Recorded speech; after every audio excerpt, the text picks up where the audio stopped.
the manual safety is the only safety I can depend on to tell me no until I say yes.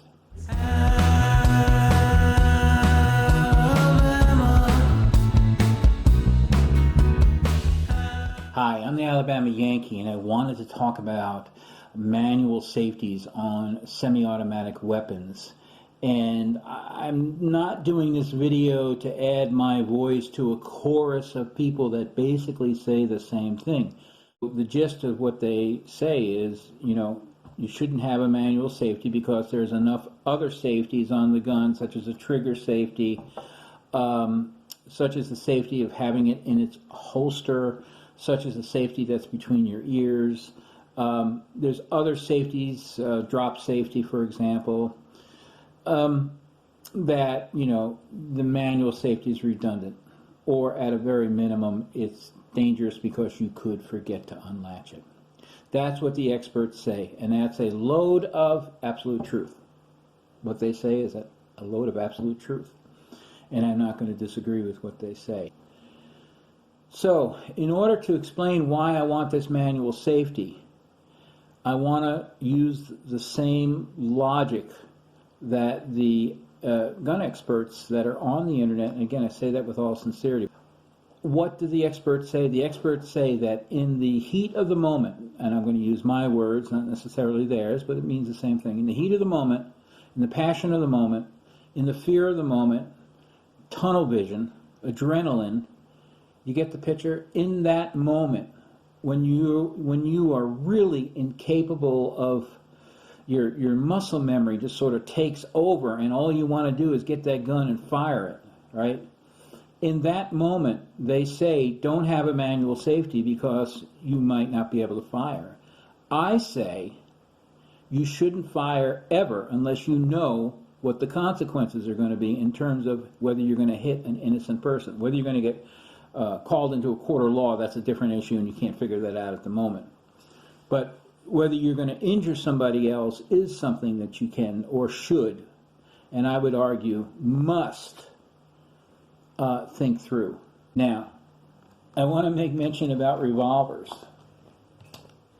This is a double action revolver in that there's nothing, I can't manually cock it. All the energy has to come from my trigger finger right here.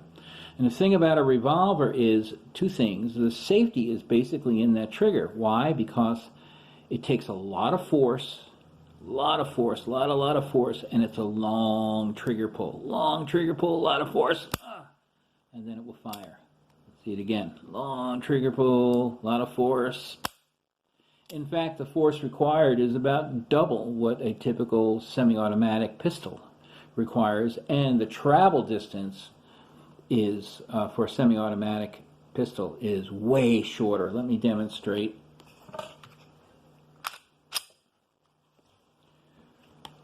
And there'll be some initial movement, and there's really no force required right there. I mean, just hardly anything right there. And then, now, let's see if I can get so you can see it. Now I get some force, and I'm going to press it. Do you see? I don't know what the distance is that travels once you hit the spot where it engages. But I mean, if it was a 16th or an eighth of an inch, I'd be surprised. I mean, it really is short. The beauty of the revolver is it has what I think of, I haven't heard this term anywhere else, as a breakable safety. I mean, it's hard to pull this back. With the semi-automatic, you can imagine, as you're pulling it out of your holster, it takes nothing to pull this trigger. Or if your hand, in a panic, you're not supposed to put your finger on the trigger until you're ready to use it, but you're in a panic, remember, right? It takes nothing to pull that, right? That's why, by the way, manual safety is, in my opinion, is needed on a semi-automatic. But that's also why I love to carry a revolver. You might want to consider it. So look, everybody's different, and I am not claiming to have a lock-on knowledge. I simply am saying that the manual safety is the only safety I can depend on to tell me no until I say yes.